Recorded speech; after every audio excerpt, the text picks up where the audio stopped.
Bonjour tout le monde et bienvenue sur un chemin des sentiers, j'espère que vous allez bien. On se retrouve pour une grosse vidéo, la seule et l'unique guerre list pour l'année 2026. Je vais vous présenter avec quoi je vais partir sur les sentiers cette année. Habituellement, vous savez, j'aime bien vous faire des listes de matériel à chaque grande randonnée que j'effectue. Là, je me suis dit, on va changer un petit peu. Je vais vous en faire qu'une. Juste, je vous donnerai un petit peu plus de détails quant à mes choix et aussi plus de détails sur la fluctuation du matériel. Si je vais faire un GR dans les Alpes, si je vais faire un GR en Écosse, qu'est-ce que j'ajoute, qu'est-ce que j'enlève, tout simplement. Je me dis que voilà, ça sera peut-être plus simple, une guerre liste par année au final. Je crois que c'est plutôt cohérent. Ouais, on va faire comme ça. Le poids de base du sac à dos varie entre 3,5 kg et 3,2 kg. Le poids de base, c'est tout ce qui est hors nourriture, hors consommable. On compte que les récipients, par exemple, si on prend du shampoing, etc. etc. Je suis parti là actuellement faire par exemple une randonnée dans le Haut-Doubs de 3 jours avec le sac à 3,2 kg. J'estime que par exemple pour la grande traversée des Alpes, je serai plutôt aux alentours des 3,450 kg parce que je rajoute une doudoune, par exemple, hein, vous voyez. Voilà. Vous allez voir que je suis toujours dans cette démarche de garder l'argent pour des choses vraiment utiles, ne pas remplacer mon matériel juste parce que j'ai envie de tester des nouveautés. Donc il y a du matériel qui est extrêmement vieux ici à vous présenter. Je trouve ça vraiment cool. Bien sûr, j'aime le beau matériel, j'aimerais bien essayer plein de nouveaux trucs, des nouvelles tentes, des nouveaux trucs, mais le plus important, c'est garder cet argent pour amener mon enfant faire des voyages. Je préfère acheter des nouveaux trucs pour entretenir ma maison. Voilà. La randonnée, c'est une passion qui est extrêmement personnelle, qui n'est pas du tout en fait liée à ma famille, donc je préfère garder cet argent pour voilà, le besoin, on va dire, familiaux. Voilà, je vous cache pas que des fois j'ai envie d'acheter des trucs de rando, mais je le fais pas parce que vraiment pour le coup il y a pas nécessité. Donc c'est parti, on va commencer par le sac à dos. Le sac à dos, c'est un sac du coup de chez Atelier Longue Distance, toujours le même, toujours le même. Celui-ci, voilà. C'est un sac qui fait 40 litres exactement, qui est en Ultra 400. Il fait 40 litres de compartiment principal, donc si vous rajoutez le filet, les poches droite-gauche, les poches aussi qu'il y a sur le filet, c'est un gilet en réalité de trail, c'est un mix entre un sac de trail et de randonnée. C'est un sac qui fait actuellement, hein, parce qu'il a perdu un petit peu de tissu à l'intérieur et tout, là je l'ai pesé, il fait 545 grammes pour 40 litres. C'est un sac magnifique, j'ai fait peut-être, je sais pas, 10 000 km avec, je l'utilise quasiment tous les jours, même dans mon quotidien. Là, je suis parti en vacances au Puy du Fou, je l'ai utilisé, enfin voilà, je l'utilise tout le temps. Je vais courir par exemple sur une grosse rando à la journée en fast hiking, en trail, etc. Je l'utilise. C'est un sac vraiment qui a beaucoup de kilomètres, je l'aime beaucoup, je l'aime profondément. Le jour où vraiment il est foutu et puis qu'il ne tient plus la route du tout, je le rachèterai chez Atelier Longue Distance, les yeux fermés. Il n'y a aucune raison pour moi de changer. C'est-à-dire que le jour où je change de sac, c'est juste un remplacement pour acheter exactement le même. Euh, Parce que en fait, j'ai trouvé le sac qui me convenait en fait pour toutes les aventures sur 3 saisons, quoi. Voilà. Donc, ça, c'est le sac pour toute l'année 2026. Il n'y aura pas de changement, peu importe les aventures. La tente, maintenant. La tente, vous l'avez juste ici. Pour ceux qui connaissent la chaîne, là aussi, vous allez rigoler. C'est la tente, la Lunar Solo. Cette tente là et là, franchement, pareil, il y a peut-être 11-12 000 km. C'est une folie furieuse. Je l'ai depuis 2019. Nous sommes en 2026. Je marche beaucoup, beaucoup, beaucoup. Elle fait 720 grammes. Elle a été modifiée, elle a été réparée. Je l'ai envoyée à un abonné. Merci à toi, Raph. Parce que dans sa famille, il a des connaissances qui réparent des parapentes, donc elle a réparé cette tente, ça fonctionne nickel. Elle m'a refait les moustiquaires, elle m'a refait les attaches, elle a refait certaines coutures, voilà, j'ai refait l'étanchéité plein de fois. Le seul truc que j'arrive pas à récupérer du coup sur cette tente là, c'est le sol. Il est totalement, voilà. Il est toujours bien parce qu'il me protège des insectes. Par contre, il est plus du tout étanche. Donc, à l'intérieur, ici, vous avez une feuille de polycrite qui fait 40 grammes. Voilà, juste là.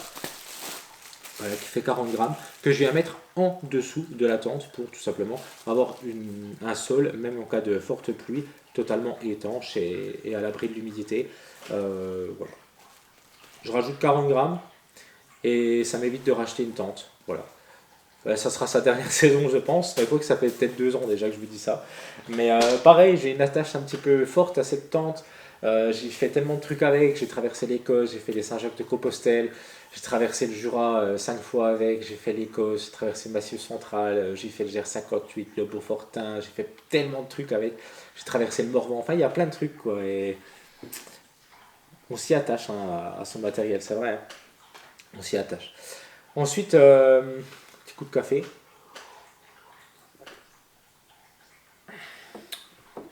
Le matelas.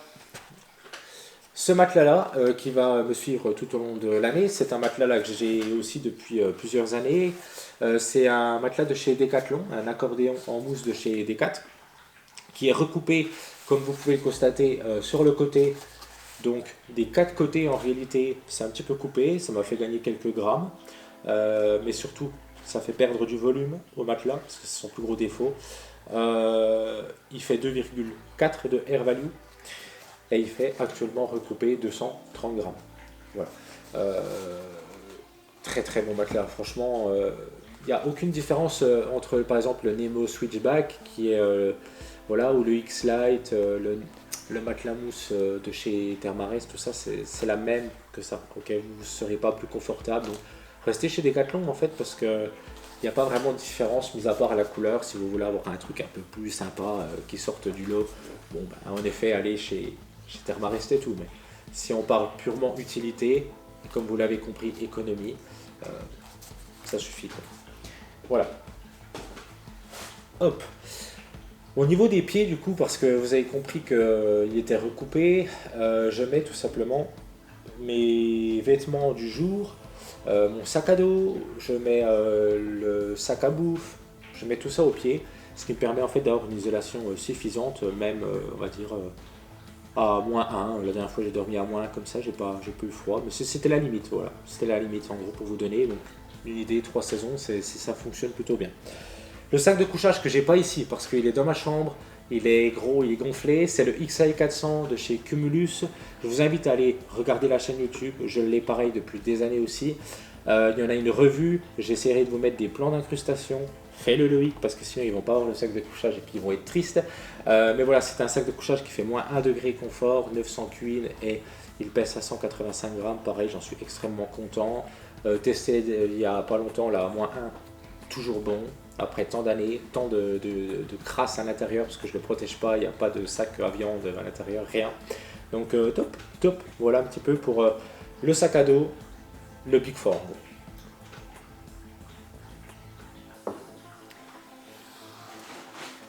On va passer maintenant aux vêtements. Avant, j'aimerais répondre à une question, parce que j'ai eu plusieurs questions, et il y en a une qui concernait justement la tente. Donc c'est Guillaume qui me la pose. Salut Loïc, un petit mot sur le choix pour le couchage. Tu prends une tente, pourquoi pas juste un tarp ou une variante, tente, hamac, etc. Merci d'avance pour ta vidéo et bonne rando. Merci à toi. Donc pourquoi pas un tarp? Tout simplement parce que je ne trouve pas ça très agréable.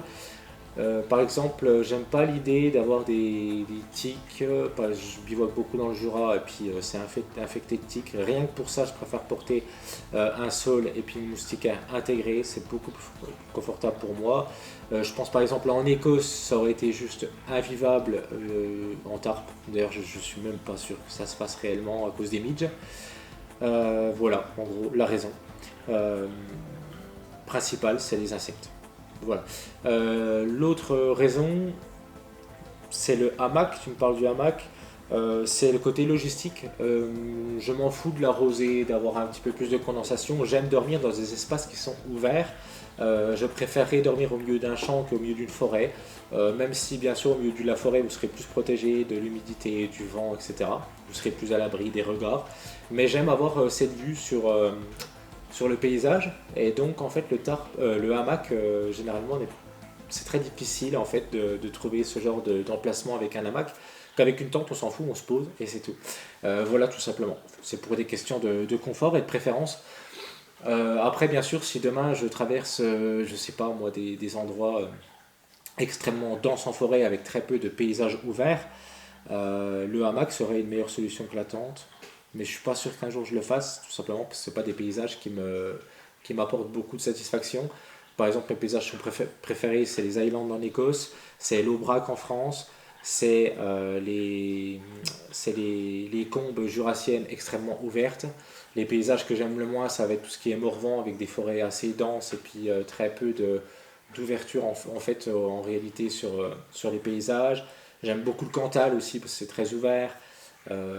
Forcément, j'aime la haute montagne parce que c'est très ouvert aussi, mais ouais, j'aime pas. J'ai un petit peu de mal avec les endroits euh, pas clos, parce qu'une forêt c'est pas clos, mais vous avez compris l'idée. Donc voilà un petit peu. On va parler des habits maintenant. Donc je range tout ce qui est sac de couchage, doudoune et vêtements dans un sac en Dynima de chez Atelier Longue Distance ici, que vous avez là, qui fait 45 grammes, un truc comme ça. Le premier truc que j'ai voulu vous montrer, c'est cette doudoune là. C'est une doudoune de chez Cumulus. C'est la Climalite Full Zip. Voilà. Elle fait 350 grammes en taille L. Elle est en synthétique. C'est important pour moi d'avoir une doudoune en synthétique. Tout simplement parce que bah, voilà, avec humidité ça fonctionne. On peut vraiment, si on a très très froid le matin, partir avec sa doudoune sans avoir peur en fait d'avoir un petit peu d'humidité dessus parce que c'est du synthétique contrairement à la doudoune en duvet. Donc forcément je perds un petit peu en volume, en compressibilité et puis bah, c'est un petit peu plus lourd. Mais j'accepte en fait de porter à peine plus lourd pour avoir ce confort on va dire sur la doudoune synthétique. La doudoune, je ne vais pas la prendre dans les Vosges, je ne vais pas la prendre dans le Massif central, je ne vais pas la prendre dans le Jura ou sur des chemins, par exemple si je vais en Bretagne ou si je vais dans ces endroits-là. Je vais plutôt la prendre du coup si je commence à dépasser les 2000 mètres d'altitude régulièrement, dans les Alpes, dans les Pyrénées, ou alors dans des endroits plutôt venteux comme l'Écosse où j'avais la doudoune, parce que la nuit c'est toujours agréable quand vous sortez, il y a énormément de vent dans ces pays-là. Et donc là je vais prendre la doudoune. Si je ne la prends pas, je gagne plus de 300 grammes du coup. Hein, c'est un petit peu les 3,5 kg, 3,2 kg que je vous expliquais. Là-dedans, ben, il y a la veste de pluie. J'utilise une veste de pluie qui fait 240 grammes d'une marque américaine qui s'appelle Frogtog. C'est une veste que vous allez utiliser sur un an. Après, vous allez l'acheter. Ça coûte 20 euros sur Amazon. J'utilise cette veste-là depuis un petit moment maintenant. J'ai commencé à l'utiliser pour ma grande traversée du Morvan.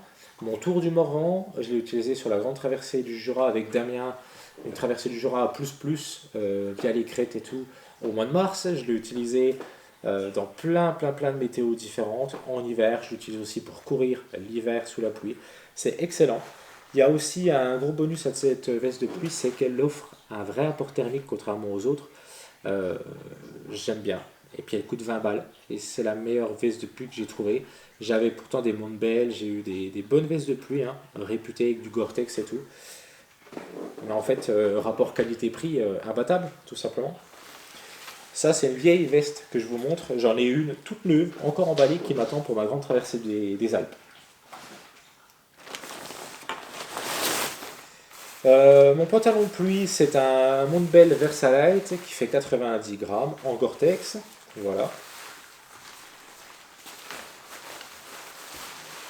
Très bon pantalon de pluie, pareil, je l'ai depuis ma grande traversée des Vosges, donc en 2023. Pour dormir, j'ai un pantalon de chez Montbell, le Tachyon. Il fait, il est extrêmement léger, hein, vous voyez à travers. J'en suis extrêmement content. C'est pas quelque chose sur lequel je vous en ai pas beaucoup parlé de ce pantalon, parce qu'en fait, il n'y a pas grand chose à dire, mis à part que je suis vraiment convaincu de ça. Mais voilà, c'est un objet, je ne verrai même pas quoi vous dire en revue. C'est tout fin, c'est coupe-vent, ça tient pas extrêmement chaud, mais suffisamment dans un sac de couchage pour pas étouffer. C'est largement suffisant pour des bivouacs à 2800 dans les Alpes, dans son sac de couchage.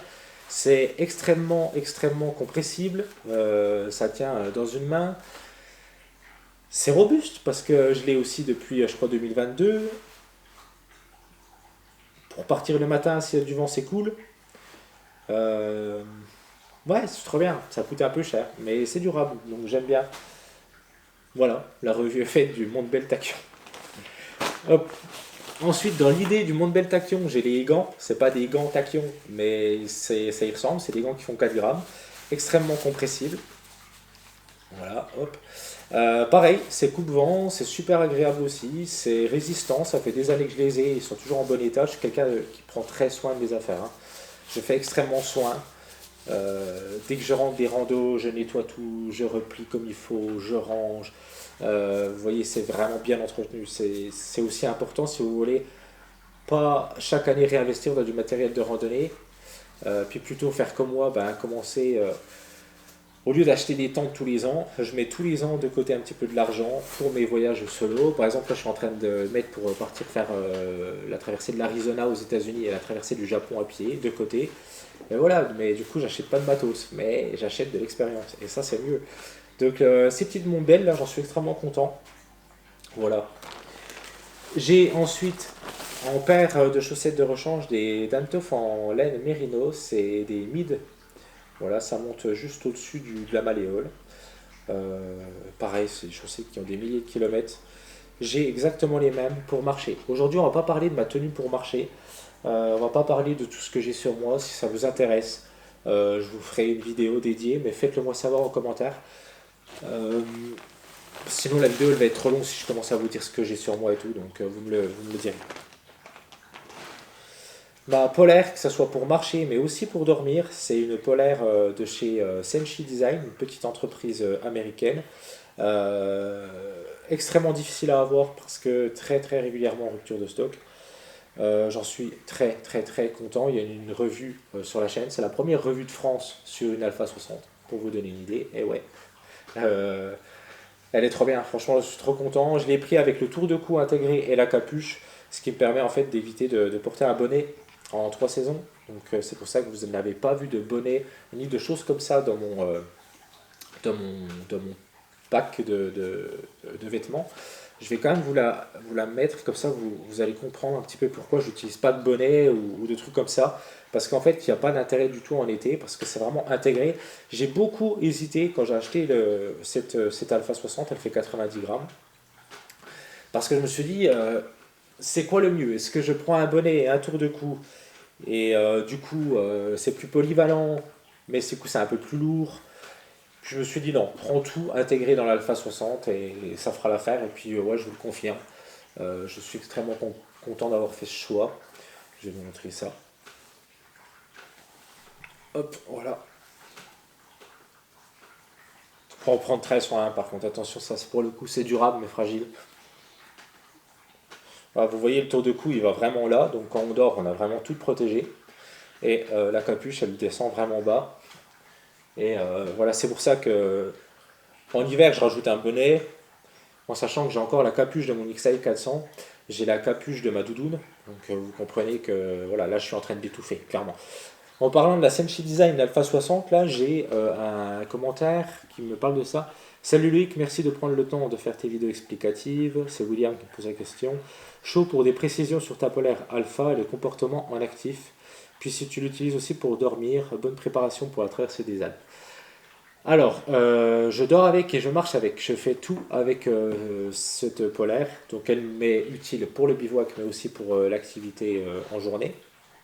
Extrêmement peu en journée, plutôt en matinée et en fin de journée, parce que ça tient chaud. La particularité, c'est que c'est extrêmement aéré. On voit à travers. En fait, vous avez ça l'espèce de. C'est très bizarre. C'est très chaud, mais dès que vous avez du vent, c'est extrêmement aéré. Je ne sais pas trop comment vous le décrire. J'avais fait une revue qui était plutôt pas mal, je trouve. Donc je vous invite vraiment à aller la voir, où je donne mon avis dessus. Euh, Si par exemple vous voulez vraiment avoir quelque chose pour de l'actif, euh, il y a pas mieux parce que même, vous ne pouvez pas vraiment transpirer dedans, vous n'allez pas étouffer. Vous allez avoir chaud, mais en même temps ça va vraiment évacuer. C'est pas des conneries parce qu'en fait vous avez vraiment des micro-trous partout. Mais malgré tout, ça garde le chaud. Je ne sais pas comment mieux décrire l'Alpha 60. C'est la meilleure description que je peux vous faire. Ça garde le chaud et c'est extrêmement ventilé. Vraiment beaucoup ventilé. Par contre, sur une crête où c'est qu'il y a beaucoup de vent, c'est pas terrible. Ça va pas valoir une doudoune millet vraiment bien rembourrée. Mais du coup, vous avez juste à mettre votre veste de pluie et vous avez tous les bénéfices de l'Alpha 60 en fait qui continueront. Voilà un petit peu. Hop. Vous allez me dire, j'ai pas de t-shirt, j'ai pas de trucs comme ça pour dormir. Non, je n'ai pas de rechange. Ce n'est pas un oubli de ma part dans la gear list, j'en ai pas.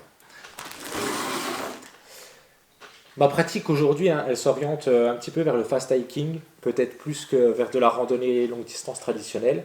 Voilà, j'ai des journées à plus de 50 km par jour, euh, ce qui s'éloigne un peu de la rando classique.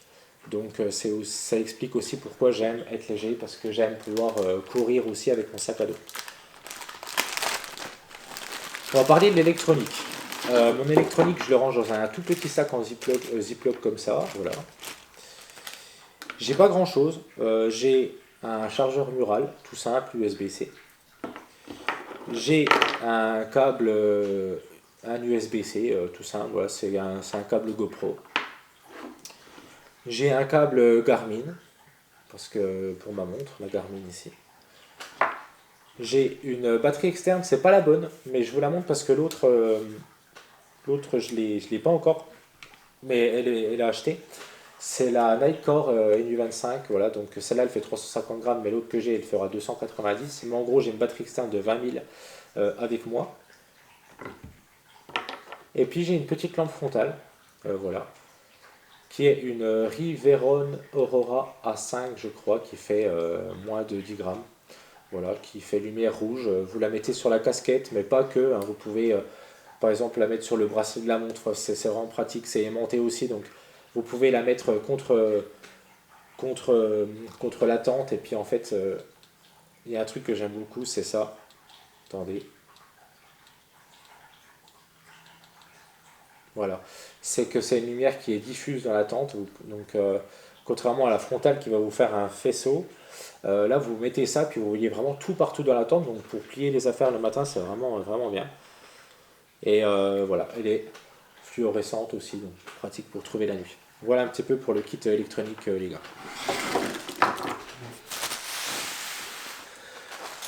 Pour planter la tente, petit sac Montbel. Dedans, il y a 8 sardines. Ma tente se monte avec 7, mais j'ai une sardine, on va dire, pour de l'eau cas où. Donc, c'est des sardines Hilberg en alliage DAC. J'ai 8 sardines, ça fait 10 grammes la sardine. Là-dedans, un petit portefeuille où je viens mettre ma carte bleue, mes espèces et tout ça, atelier longue distance en DCF. Voilà. Et j'ai ma pharmacie, mais ça va être plutôt rapide. Voilà. Dans la pharmacie, j'ai de l'éosine, des compiles, boule caisse, Doliprane, brosse à dents et pince à tic.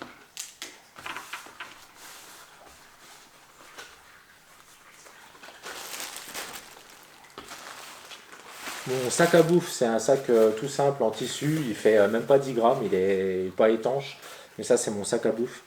Et mon liner pour protéger tous mes trucs de la pluie, que je mets, vraiment je mets tout, en fait c'est un second sac. Donc en fait c'est un second sac dans lequel je viens mettre toutes mes affaires et puis ça protège tout de la pluie en Ilofium qui fait 25 grammes juste là. On termine très rapidement. Avec le kit cuisine, je ne mange pas chaud, je n'ai pas de récipient pour mélanger la semoule et tout. J'ai juste un briquet, un Opinel numéro 2 qui fait 4 grammes et une cuillère qui fait 4 grammes, quechua qui est recoupé. Voilà les gars pour la liste de matériel, j'espère que la vidéo elle vous a plu. N'hésitez pas à rejoindre Instagram, Loïc Brichoux, à me demander d'autres questions dans les commentaires, à me faire savoir si vous voulez voir aussi la vidéo sur la tenue que je porterai, les chaussures, les bâtons de marche, etc. Et puis voilà. D'ailleurs, pour monter la tente, j'utilise des bâtons de marche. Voilà, 120 cm. Allez, à